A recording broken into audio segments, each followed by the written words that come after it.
it's good news in some sense. It's sad in another, but let's start with the good because it's concerning the fight for access for abortion rights in Florida. His volunteers saved a Florida abortion clinic and raised nearly $200,000 to pay these unjust fees. And Common Dreams did an excellent job in reporting on this story. So from their reporting, volunteers who regularly help protect abortion clinic patients in Florida from crowds of pro-forced pregnancy protesters. I'm really happy they framed it that way instead of pro-life, because call them what they are. They're pro-forced pregnancy.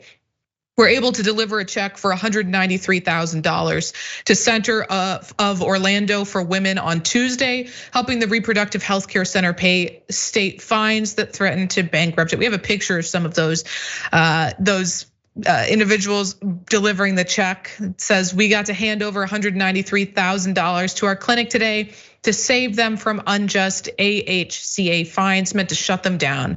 We've never been so proud to be part of this movement and community. Thank you again to everyone who liked, shared, and donated. You made this happen. So there's a reason we're calling them unjust fines. Let's talk about why the clinic was fined and just the ways in which it was unjust.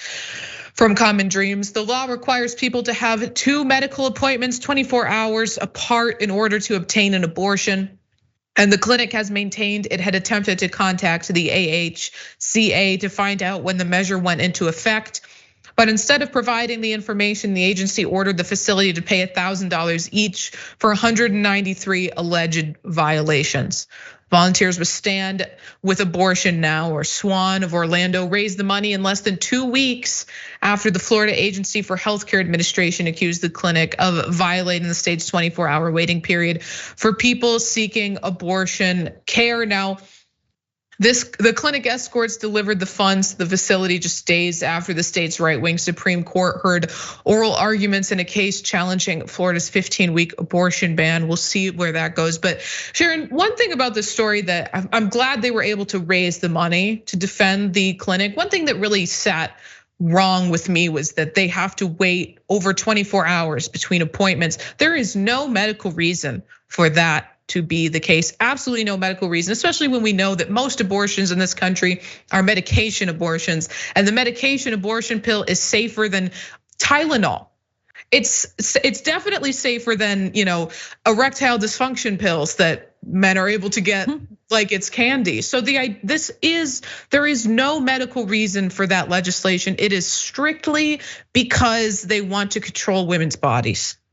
And they want to try to control women's minds. If we just delay it, you'll come around because your way of thinking is crazy. What you want to do with your body is crazy. So if we delay it, make it difficult, be real devilish about this, we can get our way. We can gain control of you. And you're right, they're medically safe. They're medically, in many cases, necessary, okay? And I hate even having to argue that part. It's a personal, deep decision.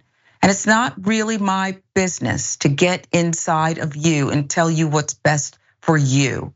But they are, in many, many cases, medically necessary, and they are safe. And I too am tired of seeing the erectile dysfunction ads and that one with the carrot, the crooked carrot as well, okay? I've had enough of that one as well. I mean, it is interesting though to see that they don't care about, regulating men's sexual health in anywhere near the same way that they do women's. And of course, one of the reasons they have that 24-hour waiting period is because if you don't live close to the clinic, you can't take 2 days off of work probably. The clinic might not be open one of the days on the weekend, so you can't go 24 hours apart on a Saturday and then on a Sunday. So you might just not be able to go back and get that second appointment to actually have your abortion and be forced to carry that pregnancy to term. And it's really gross.